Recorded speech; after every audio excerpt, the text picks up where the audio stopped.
ಎಲ್ಲ ಆತ್ಮೀಯ ಪ್ರಿಯ ವಿದ್ಯಾರ್ಥಿಗಳಿಗೂ ವೀರೇಶ್ ಕಡಿಮನಿ ಕ್ಲಾಸಸ್ಗೆ ಆತ್ಮೀಯ ಸ್ವಾಗತ. ಆತ್ಮೀಯ ಪ್ರಿಯ ವಿದ್ಯಾರ್ಥಿಗಳೇ, ಈ ಒಂದು ವಿಡಿಯೋದ ಮೂಲಕ ನಿಮಗೆ ತಿಳಿಸೋದೇನಪ್ಪ ಅಂದರೆ ಇನ್ನು ನಿಮಗೆ ಆದರ್ಶ ವಿದ್ಯಾಲಯ ಮತ್ತು ಮೊರಾರ್ಜಿ ವಸತಿ ಶಾಲಾ ಪ್ರವೇಶ ಪರೀಕ್ಷೆಗೆ ಸಂಬಂಧಪಟ್ಟಂತೆ ಇದು ವೆರಿ ಇಂಪಾರ್ಟೆಂಟ್ ಇರತಕ್ಕಂಥ ಪರಿಸರದ ಮೇಲೆ ಬರುವತಕ್ಕಂಥ ಕ್ವಶನ್ಸ್ಗಳಾಗಿರ್ತವೆ. ಖಂಡಿತವಾಗ್ಲೂ ನಿಮ್ಗೆ ಎಕ್ಸಾಮ್ಗೆ ಯೂಸ್ ಆಗ್ತದೆ. ನಮ್ಮ ಯೂಟ್ಯೂಬ್ ಕ್ಲಾಸಸ್ ಅಂದರೆ ವೀರೇಶ್ ಕಡಿಮನಿ ಯೂಟ್ಯೂಬ್ ಕ್ಲಾಸಸ್ ಅಂತ ಹೊಡೆದ್ರೆ ಅಲ್ಲಿ ನಿಮಗೆ ಕ್ಲಿಯರಾಗಿ ಸುಮಾರು 50ಕ್ಕಿಂತ ಹೆಚ್ಚು ವೀಡಿಯೋಸ್ಗಳು ಸಿಗ್ತವೆ. ಹಿಂದಿನ ಬಾರಿಯಿಂದ ನಮ್ಮ ವಿಡಿಯೋಗಳನ್ನು ನೋಡಿ ಬಹಳಷ್ಟು ವಿದ್ಯಾರ್ಥಿಗಳು ಆಯ್ಕೆಯಾಗಿದ್ದು ಮೆಚ್ಚುಗೆಯನ್ನು ವ್ಯಕ್ತಪಡಿಸಿದ್ದಾರೆ. ಅಷ್ಟೇ ಅಲ್ಲ, ಇಲ್ಲಿ ನಮ್ಮ ಈ ಒಂದು ವಿಡಿಯೋದ ಮೂಲಕ ನಿಮಗೆ ಸಂಚಾರಿ ನಿಯಮಗಳಿಂದ ಹಿಡಿದು ಮೇನ್ ಇಂಪಾರ್ಟೆಂಟ್ ಇರುವತಕ್ಕಂಥದ್ದು ಏನಿದೆ ಅನ್ನುವತಕ್ಕಂಥದ್ದು, ಯಾವ ರೀತಿ ನಿಮ್ಮ ಕ್ವಶನ್ಸ್ ಬರ್ಬೋದು ಅನ್ನುವತಕ್ಕಂಥದ್ದನ್ನು ಪರಿಸರದ ಒಂದು ವಿಷಯದ ಮೇಲೆ, ವಿಜ್ಞಾನ ವಿಷಯದ ಮೇಲೆ ಇಲ್ಲಿ ನಿಮ್ಗೆ ಚರ್ಚೆ ಮಾಡ್ತಾ ಇದ್ದೀನಿ. ಖಂಡಿತವಾಗ್ಲೂ ನಿಮ್ಗೆ 100% ಯೂಸ್ ಆಗ್ತದೆ. ಈ ವಿಡಿಯೋದ ಮೂಲಕ ನೋಡಿ ಇದರ ಮೇಲೆ ನೀವು ಒಂದು ಕ್ವಶನ್ ಆದರೂ ಬರಲೇಬೇಕು, ಬಂದೇ ಬರ್ತದೆ. ಓಕೆ, ಅಷ್ಟು ವೆರಿ ಇಂಪಾರ್ಟೆಂಟ್ ಇರುವತಕ್ಕಂತಹ ಒಂದು ವಿಡಿಯೋ ಆಗಿರೋದ್ರಿಂದ ಖಂಡಿತವಾಗ್ಲೂ ನಿಮ್ಗೆ ಸಕ್ಸಸ್ ಆಗೇ ಆಗ್ತೀರಾ, ನಿಮ್ಗೆ ಯೂಸ್ ಆಗೇ ಆಗ್ತದೆ ಅನ್ನುವಂಥ ನಂಬಿಕೆನ ನಮ್ಮ ವೀರೇಶ್ ಕಡಿಮನಿ ಯೂಟ್ಯೂಬ್ ಕ್ಲಾಸಸ್ ಭರವಸೆಯನ್ನು ನೀಡ್ತದೆ. ಹಾಗಾದರೆ ಇನ್ನೂ ಯಾರು ನೀವು ಚಾನಲ್ ಸಬ್ಸ್ಕ್ರೈಬ್ ಆಗಿಲ್ಲ, ಸಬ್ಸ್ಕ್ರೈಬ್ ಮಾಡಿ, ಲೈಕ್ ಮಾಡಿ, ಶೇರ್ ಮಾಡಿ, ವಿಡಿಯೋನ ಪೂರ್ತಿಯಾಗಿ ನೋಡಿ ಅಂತ ಹೇಳ್ತಾ, ಮತ್ತು ನಾವು ಮಾಡುವಂಥ ವಿಡಿಯೋಗಳು ಮೊದಲು ನಿಮಗೆ ಬಂದು ತಲುಪ್ತವೆ. ಹಾಗಾದರೆ ವಿದ್ಯಾರ್ಥಿಗಳೇ, ಇಲ್ಲಿ ಕೊಟ್ಟಿದ್ದಾರೆ ಸಂಚಾರಿ ನಿಯಮಗಳು ಅಥವಾ ಸಂಚಾರ ನಿಯಮಗಳು ಅಂತಂದು. ನಿಮಗೆ ಎಕ್ಸಾಮ್ದಲ್ಲಿ ಕೇಳ್ಬೋದು, ಕೆಂಪು ದೀಪ ಏನನ್ನು ಸೂಚಿಸುತ್ತದೆ, ಹಳದಿ ದೀಪ ಏನನ್ನು ಸೂಚಿಸುತ್ತದೆ, ಹಸಿರು ದೀಪ ಏನನ್ನು ಸೂಚಿಸುತ್ತದೆ ಅಂತಂದು ನಿಮಗೆ ಎಕ್ಸಾಮ್ದಲ್ಲಿ ಕೇಳ್ಬೋದು. ಅದಕ್ಕೆ ನೀವು ಕೆಂಪು ಬಣ್ಣ ಏನಾಗ್ತದಪ್ಪ ಅಂದ್ರೆ ಟ್ರಾಫಿಕ್ದಲ್ಲಿ ಬಂದಾಗ, ನಾವು ರಸ್ತೆ ಸಂಚಾರಿ ದೀಪಗಳಲ್ಲಿ ಬಂದಾಗ ಇದು ನಮ್ಗೆ ವಾಹನ ಸವಾರರಿಗೆ ಏನಂತ ಹೇಳ್ತದೆ, ನಿಲ್ಲು ಅನ್ನುವತಕ್ಕಂಥದ್ದನ್ನು ನಮಗೇನು ಮಾಡ್ತದೆ, ಸೂಚನೆಯನ್ನು ನೀಡ್ತದೆ. ಇನ್ನು ಹಳದಿ ಬಣ್ಣ ಏನು ಹೇಳ್ತದೆ, ಹಾಗಾದರೆ ಇಲ್ಲಿ ನಿಮ್ಮ ಟೈಮ್ ಏನಾಗಿದೆ, ಟ್ರಾಫಿಕ್ದು ಅಲ್ಲಿ ಮುಗಿತಾ ಬಂದಿದೆ.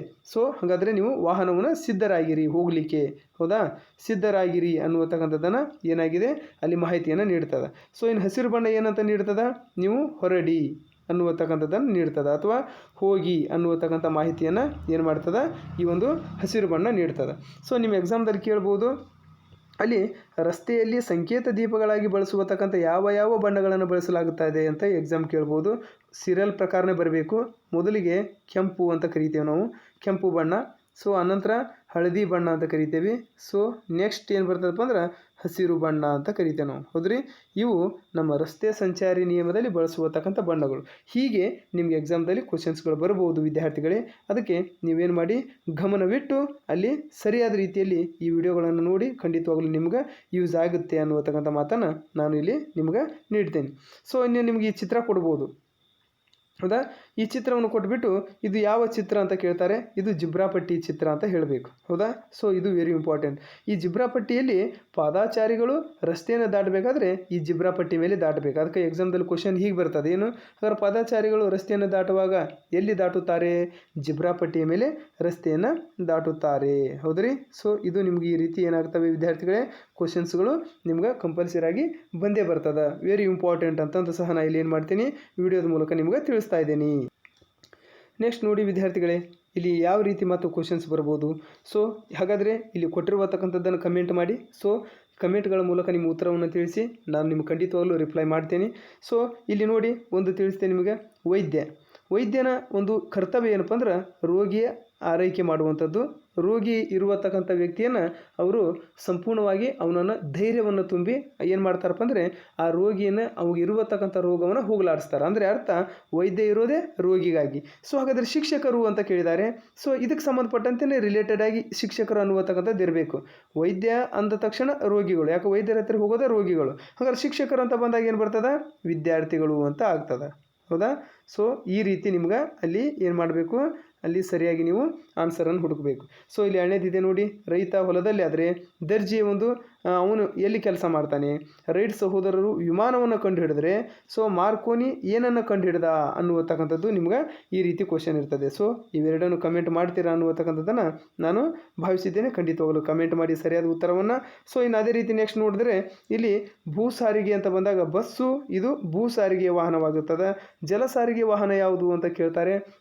ಅದು ನಿಮ್ಗೆ ಗೊತ್ತಿದೆ, ಜಲ ಸಾರಿಗೆಯಲ್ಲಿ ಚಲಿಸುವತಕ್ಕಂಥ ವಾಹನ ಅಂತ ಬಂದಾಗ ನಾವು ಸರಳವಾಗಿ ಹೇಳ್ಬೋದು, ಏನಂತಂದು ಹೇಳ್ಬೋದು, ಹಡಗು ಅಂತಂದು ಸಹ ನಾವೇನು ಮಾಡ್ಬೋದು, ಕರಿಬೋದು. ಹೌದಾ? ಸೊ ಮೀನು ಇಲ್ಲಿ ನೋಡಿ ಏನಿದೆ, ಮೀನು ನೀರಿನಲ್ಲಿ ವಾಸಿಸಿದರೆ ಹಸು ಏನು ಮಾಡ್ತದ, ನೆಲದ ಮೇಲೆ ಏನಾಗ್ತದಪ್ಪ ಅಂದ್ರೆ ವಾಸಿಸುವತಕ್ಕಂಥದ್ದು. ಸೊ ಈ ರೀತಿ ನಿಮ್ಗೆ ಏನಾಗ್ತದೆ, ಅಲ್ಲಿ ಎಕ್ಸಾಮ್ಗೆ ನಿಮ್ಗೆ ಕ್ವಶನ್ಸ್ಗಳು ಖಂಡಿತವಾಗಲೂ ವಿದ್ಯಾರ್ಥಿಗಳೇ ನಿಮ್ಗೆ ಕ್ವಶನ್ಸ್ಗಳು ಬರುವತಕ್ಕಂಥದ್ದು.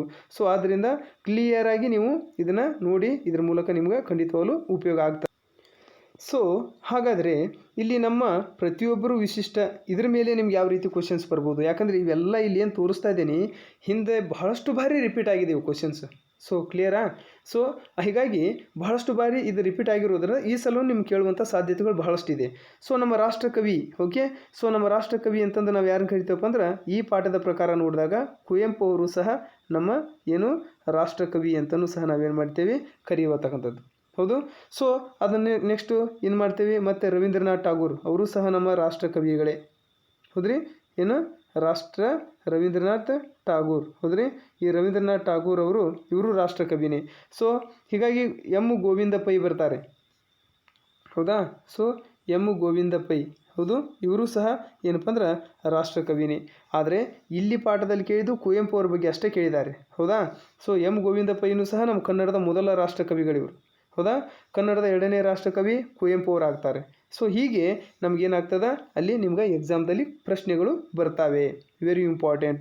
ಮತ್ತು ನಮ್ಮ ನಾಡಗೀತೆಯನ್ನು ಬರೆದವರು ಯಾರು, ಇದು ಕ್ವಶನ್ಸ್ ಬಹಳಷ್ಟು ಸಲ ಬಂದಿದೆ. ನಮ್ಮ ನಾಡಗೀತೆಯನ್ನು ಬರೆದವರು ಯಾರು, ಕುವೆಂಪು ಅಂತಂದು ನಿಮಗೆಲ್ಲರಿಗೂ ಗೊತ್ತಿರುವತಕ್ಕಂಥದ್ದು. ಬಹಳಷ್ಟು ಜನ ಇದನ್ನೂ ಸಹ ತಪ್ಪು ಮಾಡಿರ್ತೀರ. ಹೀಗಾಗಿ ಇಲ್ಲಿ ವೆರಿ ಇಂಪಾರ್ಟೆಂಟ್, ಈಸಿ ಇರುವಂಥದ್ದು. ಸೊ ನಮ್ಮ ವೀರ ಮಹಿಳೆ ಅಂತ ಕೇಳಿದ್ದಾರೆ, ಆಪ್ಷನ್ಸ್ ನೋಡ್ಕೊಳ್ಳಿ, ಅದ್ರ ಮೇಲೆ ಆಪ್ಷನ್ಸ್ದಲ್ಲಿ ಏನು ಕೊಟ್ಟರು ಕೊಡ್ಬೋದು. ಸೊ ಇಲ್ಲಿ ನಾನು ಕಿತ್ತೂರು ರಾಣಿ ಚೆನ್ನಮ್ಮ ಅಂತಲೂ ನಾವು ಏನು ಮಾಡ್ತೀವಿ, ಕರೆಯುವತಕ್ಕಂಥದ್ದು. ಹೌದ್ರಿ? ಕಿತ್ತೂರು ಚೆನ್ನಮ್ಮ. ಹೌದ್ರಿ? ಕಿತ್ತೂರು ರಾಣಿ ಚೆನ್ನಮ್ಮ ನಮ್ಮ ಒಂದು ವೀರ ಮಹಿಳೆ ಅಂತಲೂ ಸಹ ನಾವೇನು ಮಾಡ್ತೇವೆ, ಕರೆಯುವತಕ್ಕಂಥದ್ದು. ಸೊ ಇನ್ನು ಅದೇ ರೀತಿ ಇಲ್ಲಿ ನೆಕ್ಸ್ಟ್ ಇನ್ನು ಬಂದಾಗ ನಿಮಗೆ ಇಷ್ಟವಾದ ಕವಿ ಇಲ್ಲೆಲ್ಲ ಸೊ ಅಪ್ಲೈಸ್ ಇರೋದರಿಂದ ನಡೀತದೆ. ಸೊ ಜ್ಞಾನಪೀಠ ಪ್ರಶಸ್ತಿಯನ್ನು ತಂದು ಕೊಟ್ಟಂಥ ಕವಿಗಳ ಬಗ್ಗೆ ನಿಮ್ಗೆ ಎಕ್ಸಾಮ್ದಲ್ಲಿ ಕ್ವಶನ್ಸ್ ಬರ್ಬೋದು ವಿದ್ಯಾರ್ಥಿಗಳೇ. ಸೊ ವೆರಿ ಇಂಪಾರ್ಟೆಂಟ್, ಸರಿಯಾಗಿ ನೆನ್ಪಿಟ್ಕೊಳ್ಳಿ.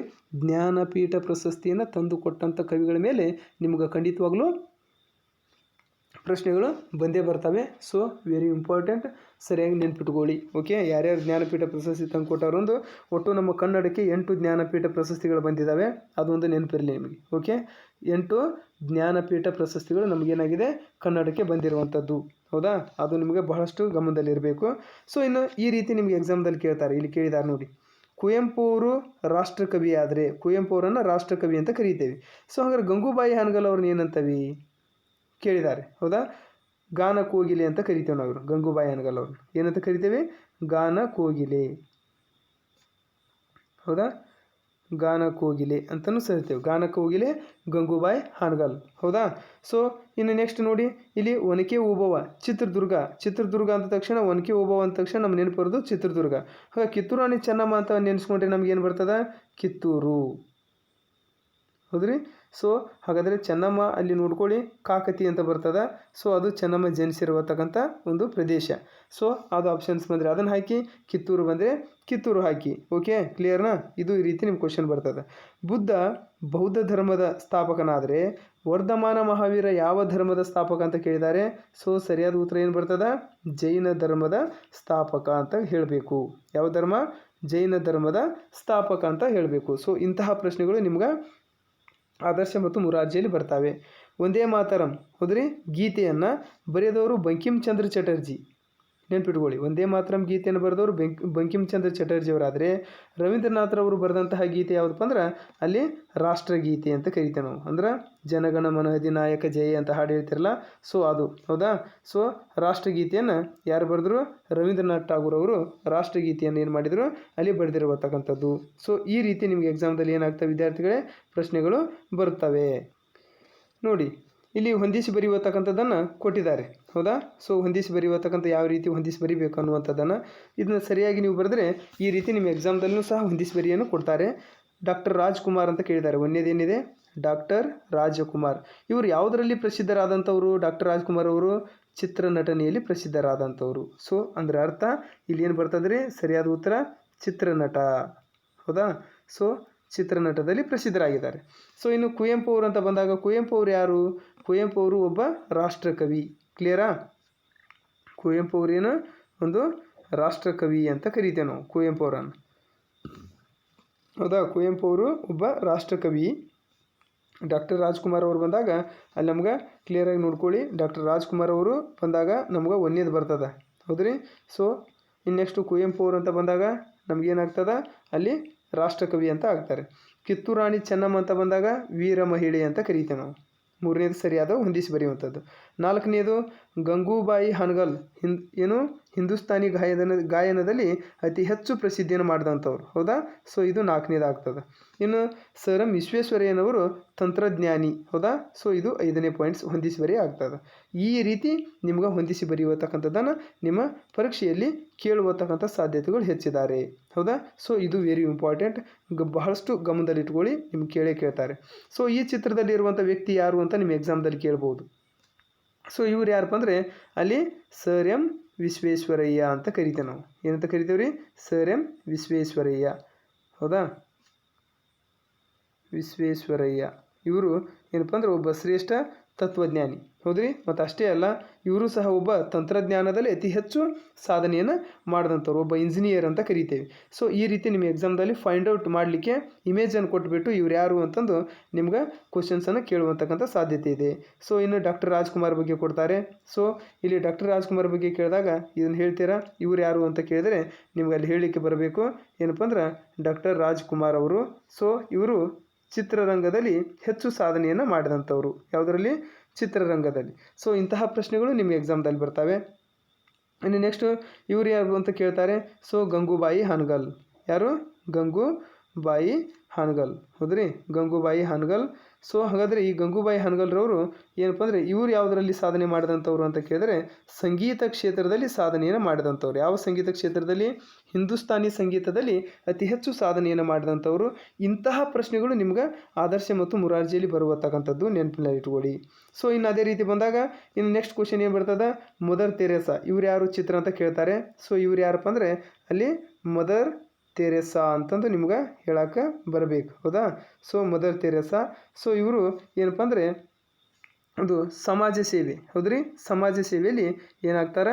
ಇವರು ಪ್ರಸಿದ್ಧ ಪಡೆದಂಥವ್ರು. ಹೌದಾ? ಸೊ ಇನ್ನು ಇದಾದ ನಂತರ ಇವ್ರು ಯಾರು ಅಂತ ಕೇಳ್ತಾರೆ. ಸೊ ಇವರು ಯಾರು? ಕಿತ್ತೂರು ರಾಣಿ ಚೆನ್ನಮ್ಮ. ಹೌದ್ರಿ? ಕಿತ್ತೂರು ರಾಣಿ ಚೆನ್ನಮ್ಮ. ಸೊ ಇವರು ಯಾವುದರಲ್ಲಿ ಒಂದು ಹೆಚ್ಚು ಸಾಧನೆ ಮಾಡಿದ್ದಾರೆ ಅಂತ ಕೇಳಿದರೆ ಸೊ ಇವರು ಸ್ವತಂತ್ರಕ್ಕಾಗಿ ಹೋರಾಡಿದಂಥ ನಮ್ಮ ಕರ್ನಾಟಕದ ಮೊಟ್ಟ ಮೊದಲ ವೀರ ಮಹಿಳೆ. ಹೌದಾ? ಬ್ರಿಟಿಷರಿಗೊಂದು ಹೋರಾಡಿದ ಕನ್ನಡದ ಮೊಟ್ಟ ಮೊದಲ ಮಹಿಳೆ ಯಾರಪ್ಪ ಅಂದ್ರೆ ಕಿತ್ತೂರು ರಾಣಿ ಚೆನ್ನಮ್ಮ. ಇದು ನಿಮ್ಗೆ ಗಮನದಲ್ಲಿ ಇಟ್ಕೊಳ್ಳಿ, ವೆರಿ ಇಂಪಾರ್ಟೆಂಟ್. ಇದ್ರ ಮೇಲೆ ನಿಮ್ಗೆ ಕ್ವಶನ್ಸ್ಗಳು ಬರ್ತವೆ. ಇನ್ನು ನೆಕ್ಸ್ಟು ಇನ್ನು ಕುವೆಂಪು ಅವ್ರ ಬಗ್ಗೆ ನೋಡಿದಾಗ ಇವರು ಚಿತ್ರವನ್ನು ಕೊಡ್ತಾರೆ. ಇವ್ರು ಯಾರು ಅಂತ ಕೇಳಿದರೆ ಇವ್ರು ಯಾರು? ಕುವೆಂಪು ಅಂತಂದು ನೀವು ಫೈಂಡ್ ಔಟ್ ಮಾಡಬೇಕಾಗ್ತದೆ. ಈ ರೀತಿ ಕ್ವಶನ್ಸು ಬರ್ತವೆ. ಕುವೆಂಪು. ಸೊ ಇವರು ಏನಂತ ಕರಿತೇವೆ? ಇವ್ರನ್ನ ರಾಷ್ಟ್ರಕವಿ ಅಂತಂದು ಸಹ ನಾವೇನು ಮಾಡ್ತೇವೆ? ಕುವೆಂಪು ಅವರನ್ನು ಕರಿತೇವೆ. ಕನ್ನಡದ ಒಬ್ಬ ರಾಷ್ಟ್ರಕವಿ ಅಂತಲೂ ಸಹ ನಾವು ಕುವೆಂಪು ಅವರನ್ನು ಕರೆಯುವತಕ್ಕಂಥದ್ದು. ಸೊ ಇಂತಹ ಪ್ರಶ್ನೆಗಳು ನಿಮ್ಗೆ ಎಕ್ಸಾಮ್ದಲ್ಲಿ ಬರುವತಕ್ಕಂಥ ಸಾಧ್ಯತೆಗಳು ಹೆಚ್ಚಿದಾವೆ ವಿದ್ಯಾರ್ಥಿಗಳೇ. ಓಕೆ. ಸೊ ಇವಾಗ ನೋಡಿ, ಸೊ ಮತ್ತೆ ನಮಗೆ ಯಾವ ರೀತಿಯಾದಂತಹ ಒಂದು ಕೆಲವಷ್ಟು ಪ್ರಶ್ನೆಗಳು ಬರ್ಬೋದು ಅನ್ನುವತಕ್ಕಂಥದ್ದನ್ನು ಇಲ್ಲಿ ನಾವೇನು ಮಾಡ್ತೇವೆ? ಚರ್ಚೆ ಮಾಡ್ತೇವೆ. ಹೌದಾ? ಸೊ ಇದು ವೆರಿ ಇಂಪಾರ್ಟೆಂಟ್. ನಾವು ಶಾಲೆಯಲ್ಲಿ ಆಚರಿಸುವ ರಾಷ್ಟ್ರೀಯ ಹಬ್ಬಗಳು ಅಂತ ಕೇಳ್ತಾರೆ. ರಾಷ್ಟ್ರೀಯ ಹಬ್ಬಗಳ ಮೇಲೆ ಕೇಳಿದರೆ ನಿಮ್ಗೆ ಹೇಳಲಿಕ್ಕೆ ಬರಬೇಕು. Very important. ಏನಪ್ಪ ಅಂದ್ರೆ ಆಗಸ್ಟ್ 15 ನಾವೇನು ಮಾಡ್ತೇವೆ? ಅಲ್ಲಿ ನಮ್ಮ ದೇಶಕ್ಕೆ ಸ್ವತಂತ್ರ ಬಂದ ನೆನಪಿಗೋಸ್ಕರ ಏನು ಮಾಡ್ತೇವೆ? ಸ್ವಾತಂತ್ರ್ಯ ದಿನಾಚರಣೆಯನ್ನು ಆಚರಿಸ್ತೇವೆ. ಯಾವ ದಿನಾಚರಣೆ? ಸ್ವಾತಂತ್ರ್ಯ. ಹೌದ್ರಿ? ಸೊ ಈ ಸ್ವಾತಂತ್ರ್ಯ ಒಂದು ದಿನಾಚರಣೆಯನ್ನು ಏನು ಮಾಡ್ತೇವೆ? ಆಚರಿಸುವಂಥದ್ದು. ಇದು ಒಂದು ನಮ್ಮ ರಾಷ್ಟ್ರೀಯ ಹಬ್ಬ. ಸೊ ಇನ್ನು ನೆಕ್ಸ್ಟ್ ಇದನ್ನು ಬಿಟ್ಟರೆ ನಾವೇನು ಮಾಡ್ತೇವೆ? ಜನವರಿ 26. ಹೌದ್ರಿ? ಸೊ ಜನವರಿ 26 ಇದನ್ನು ನಾವೇನು ಮಾಡ್ತೇವೆ? ಗಣರಾಜ್ಯೋತ್ಸವ ದಿನಾಚರಣೆಯಾಗಿ ಏನು ಮಾಡ್ತೇವೆ? ಆಚರಿಸುವತಕ್ಕಂಥದ್ದು. ಹೌದಾ? ಗಣರಾಜ್ಯೋತ್ಸವ. ಹೌದಾ? ನೆನ್ಪಿಟ್ಕೊಳ್ಳಿ, ಗಣರಾಜ್ಯೋತ್ಸವ ಅಂತ ಕರಿತೇವೆ. ಕ್ಲಿಯರಾ? ಸೊ ಇದನ್ನು ಬಿಟ್ಟರೆ ಮತ್ತು ಗಾಂಧಿ ಜಯಂತಿ ಆಚರಿಸ್ತೇವೆ. ಹೌದಾ? ಸೊ ಇನ್ನು ಮಕ್ಕಳ ದಿನಾಚರಣೆ ಆಚರಿಸ್ತೀವಿ. ಇವೆಲ್ಲ ದೇಶಾದ್ಯಂತ ಎಲ್ಲ ಕಡೆ ಏನು ಮಾಡ್ತಾರಪ್ಪ ಅಂದ್ರೆ ಇಂತಹ ಹಬ್ಬಗಳನ್ನು ಆಚರಿಸ್ತಾರೆ. ಸೊ ಇವುಗಳಿಗೆ ನಾವೇನಂತಪ್ಪ ಅಂದ್ರೆ ರಾಷ್ಟ್ರೀಯ ಹಬ್ಬಗಳು ಅಂತಂದು ಸಹ ನಾವು ಕರೆಯುವಂತಕ್ಕಂಥದ್ದು. ಸೊ ಇದು ಗಮನದಲ್ಲಿ ಇರಬೇಕು. ಸೊ ಇನ್ನು 2ನೇ ಕ್ವಶನ್ ಏನಿದೆ ನೋಡಿ, ಧ್ವಜಾರೋಹಣವನ್ನು ಯಾವ ದಿನದಂದು ಮಾಡುತ್ತಾರೆ ಅಂತ ಕೇಳಿದ್ದಾರೆ. ಧ್ವಜಾರೋಹಣವನ್ನು ಆಗಸ್ಟ್ 15ರಂದು ಧ್ವಜಾರೋಹಣವನ್ನು ಏನು ಮಾಡ್ತಾರೆ? ಅಲ್ಲಿ ಮಾಡುವತಕ್ಕಂಥದ್ದು. ಅದನ್ನು ಬಿಟ್ಟರೆ ಗಣರಾಜ್ಯೋತ್ಸವ ದಿನಾಚರಣೆ ಎಂದು ಏನು ಮಾಡ್ತಾರೆ? ಅಲ್ಲಿ ಧ್ವಜಾರೋಹಣವನ್ನು ಮಾಡುವತಕ್ಕಂಥದ್ದು. ಹೌದಾ, ಇದು ನೆನ್ಪಿಟ್ಕೊಳ್ಳಿ. ಹೌದ್ರಿ, ಯಾವ ಯಾವ ದಿನಗಳಂದು ಮಾಡುತ್ತಾರೆ. ಆಗಸ್ಟ್ 15ಕ್ಕೆ ನಮ್ಮ ದೇಶದ ಕೇಸರಿ ಬಿಳಿ ಹಸಿರು ಬಣ್ಣದ ಧ್ವಜವನ್ನು ಹಾರಿಸ್ತೇವೆ. ಗಣರಾಜ್ಯೋತ್ಸವ ದಿನದಂದು ನಾವು ಕೇಸರಿ ಬಿಳಿ ಹಸಿರು ಬಣ್ಣದ ಧ್ವಜವನ್ನು ಹಾರಿಸ್ತೇವೆ. ಹೌದಾ, ಸೊ ಅಂದಮೇಲೆ ಆಗಸ್ಟ್ 15 ಮತ್ತು ಗಣರಾಜ್ಯೋತ್ಸವ ದಿನದಂದು ನಾವೇನು ಮಾಡ್ತೇವೆ, ಅಲ್ಲಿ ಧ್ವಜಾರೋಹಣವನ್ನು ಆಚರಿಸುವಂತಕ್ಕಂಥದ್ದು. ಹೌದಾ, ಹಾರಿಸುವಂತಕ್ಕಂಥದ್ದು ಅಂತ ಕರಿತೇವೆ. ಸೊ ಇನ್ನು ಅದೇ ರೀತಿ ನಮ್ಮ ರಾಷ್ಟ್ರ ಒಂದು ಧ್ವಜದಲ್ಲಿ ಎಷ್ಟು ಬಣ್ಣಗಳಿದಾವೆ ಅಂತ ಕ್ವಶನ್ ವೆರಿ ಇಂಪಾರ್ಟೆಂಟ್, ಇದನ್ನು ಕೇಳ್ಬೋದು. ಹೌದ್ರಿ, ಸೊ ನಮ್ಮ ರಾಷ್ಟ್ರ ಧ್ವಜದಲ್ಲಿ ತ್ರಿವರ್ಣ ಧ್ವಜ ಅಂತ ನೋಡಿದಾಗ, ಯಾವ ಧ್ವಜ ಅಂತ ನೋಡಿದಾಗ ತ್ರಿವರ್ಣ. ಹೌದ್ರಿ, ತ್ರಿವರ್ಣ ಅಂತ ಏನಾದರೂ ಬಂದಿತ್ತು ಅಂದರೆ ಸೊ 3 ಬಣ್ಣಗಳು ಬರೀರಿ. ಯಾವುದು, ಒಂದು ಕೇಸರಿ, ಇನ್ನೊಂದು ಬಿಳಿ, ಇನ್ನೊಂದು ಹಸಿರು. ಹೌದು, ಸೊ ಈ 3 ಬಣ್ಣಗಳು ನಿಮಗೆ ಗಮನದಲ್ಲಿರಲಿ.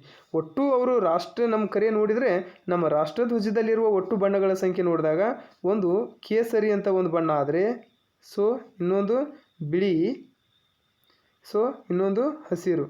ಹೌದಾ, ಸೊ ಹಾಗಾದರೆ ಇನ್ನೂ ಒಂದು ಬರ್ತದೆ, ಏನಪ್ಪ ಅಂದ್ರೆ ನೀಲಿ ಅಂತ ಕರಿತೇವೆ ನಾವು. ಹೌದ್ರಿ, ಸೊ ನೀಲಿ ಬಣ್ಣ ಅಂತ ಕರಿತೇವೆ. ಯಾಕಂದ್ರೆ ಅಶೋಕ ಚಕ್ರವಿದೆ. ಹೌದಾ, ಈ ರೀತಿಯಾಗಿ ಅಶೋಕ ಚಕ್ರ ಕಂಡು ಬರ್ತದೆ. ಸೊ ಅದು ನೀಲಿ ಬಣ್ಣ. ಸೊ ಇವೆಲ್ಲವನ್ನು ಗಮನ ಇಟ್ಕೊಂಡು ನೋಡಿದರೆ ನಮ್ಮ ರಾಷ್ಟ್ರ ಧ್ವಜದಲ್ಲಿರುವತಕ್ಕಂಥ ಬಣ್ಣಗಳ ಸಂಖ್ಯೆ 4.